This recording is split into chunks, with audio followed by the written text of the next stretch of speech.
Hablábamos de la oración unimembre, chicos, y decíamos que la oración unimembre es aquella oración que no presenta la estructura sujeto y predicado. Es más, en algunos casos la oración unimembre solamente va a presentar predicado.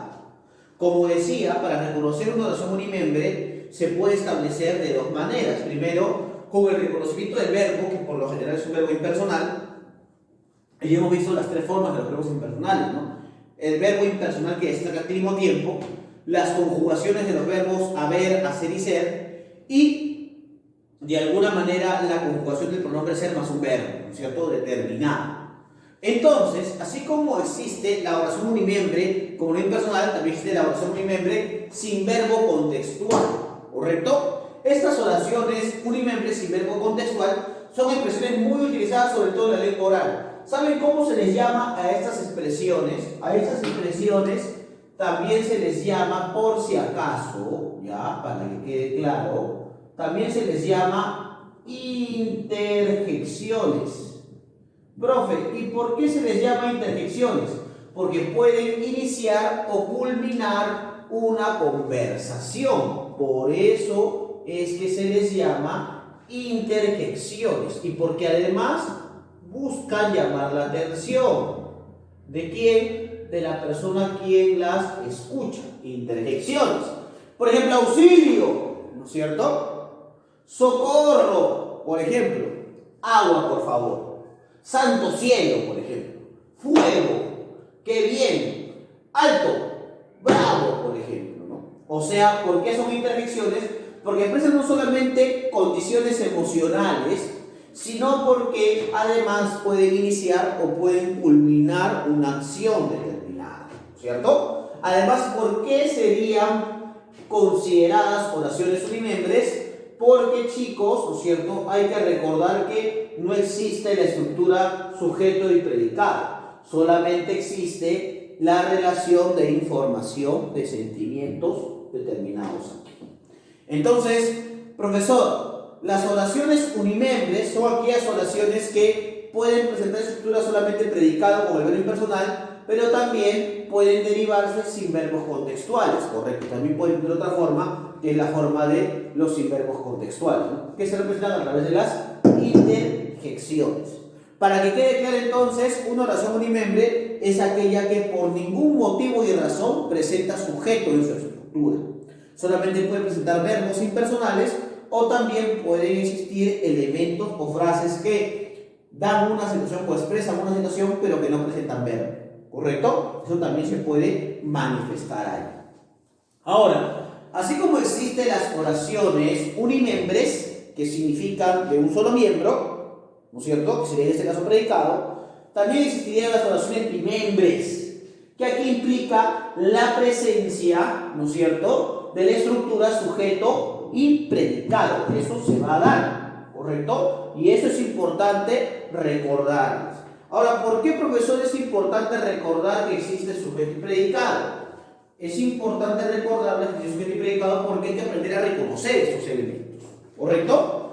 Entonces, por ejemplo, la luna alumbra el campo por la noche. Entonces yo me pongo a pensar acá, en esta situación, ¿cuál es el sujeto y cuál es el predicado? Me pongo a pensar, por ejemplo, que el sujeto se representa a través de lo que se está manifestando dentro del texto y además porque tiene como núcleo un sustantivo. Y recuerdo que el predicado se expresa a través de ¿qué? Se expresa a través de el núcleo, que sería el verbo, y lo que viene después del mismo. Entonces, por ejemplo, si yo digo, la luna alumbra el campo por la noche, digo, profesor, perfecto. Entonces acá sería el sujeto, la luna, y alumbra por la noche sería el predicado. Y estás en lo correcto. Sujeto, y ese es el predicado. ¿Dónde destacamos qué? ¿Dónde vamos a destacar que luna sería en este caso el núcleo del sujeto, porque es un sustantivo, y alumbra sería ¿qué cosa? Núcleo del predicado, ¿te das cuenta? O sea, profesor, que es unimembre, ¿por qué? Porque tiene los dos elementos, sujeto y predicado. Por ejemplo, dice, el pueblo adoraba a Lope de Vega. El pueblo adoraba a Lope de Vega. ¿Cuál sería el sujeto? ¿Quién adoraba a Lope de Vega? El pueblo. Entonces acá, por ejemplo, podemos decir que el pueblo sería sujeto, ¿no es cierto? Y adoraba a Lope de Vega sería el predicado, ¿correcto? El predicado, ¿te das cuenta? El predicado. Sujeto y predicado.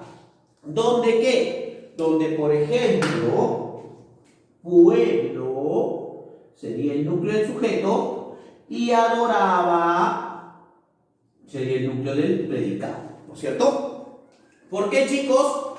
Porque pueblo es sustantivo y adoraba es verbo. Como acá Luna es sustantivo y adoraba es verbo, ¿no es cierto? Dice, César escribe versos a su madre, ¿no es cierto? César escribe versos a su madre. Yo pregunto, ¿quién escribe versos a su madre? César, ¿correcto? O sea que aquí, chicos, César, ¿no es cierto? Sería en este caso el sujeto y escribe versos a su madre, sería el predicado, ¿te das cuenta? Entonces acá tenemos sujeto y acá tenemos predicado. ¿En dónde? ¿Qué cosa? En donde César sería el núcleo del sujeto y escribe sería ¿qué cosa? El núcleo del predicado. ¿Te das cuenta? O sea, profesor, es oración bimembre, ¿por qué? Es bimembre porque presenta en su estructura sujeto y predicado. Pero también es importante recordarte lo siguiente, que no siempre el sujeto va a estar enunciado en una oración. El sujeto también puede sobreentenderse. Y es por eso que, así como existe sujeto expreso, como en este caso que podemos verlo, también existe el sujeto tácito. También el sujeto, chicos, puede ser tácito. Eso no resta que la oración siga siendo bimembre, porque si es tácito, el sujeto se sobreentiende, pero está aquí, ¿correcto? También puede ser tácito, es decir, no está mencionado con palabras, o sea que está sobreentendido. Por ejemplo, llegó a tiempo. Yo me pongo a pensar en esta oración y dice llegó a tiempo. Entonces yo digo, claro, llegó a tiempo, ¿no es cierto? Sería en todo caso, por ejemplo, el predicado, ¿no es cierto? Sería el predicado. Pero la pregunta es, claro, acá, profesor, por ejemplo, si yo digo llegó a tiempo, ¿no es cierto? El núcleo del predicado sería llegó, correcto, ese es el núcleo del predicado. Pero ¿dónde está el sujeto? El sujeto es tácito, pero se sobreentiende.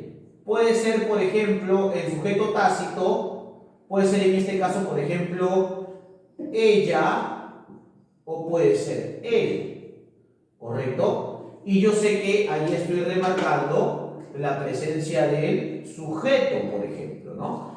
Ella llegó a tiempo o él llegó a tiempo, por ejemplo, ¿no? No está presente, no es explícito, pero se sobreentiende, ¿correcto? Por eso es tácito. Por ejemplo, dijeron que lo sentían.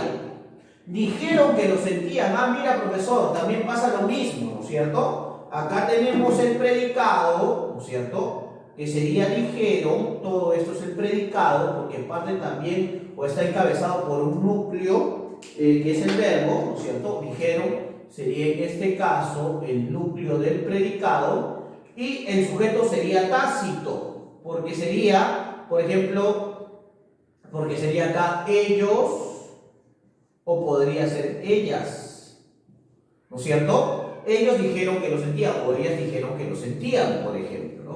Entonces acá el sujeto puede ser ellos o puede ser ellas, ¿correcto? O sea que, profesor, ¿no es cierto? Podemos decir que el sujeto, ¿no es cierto? Puede ser expreso, como en este caso, pero también puede ser tácito, como en este caso, correcto.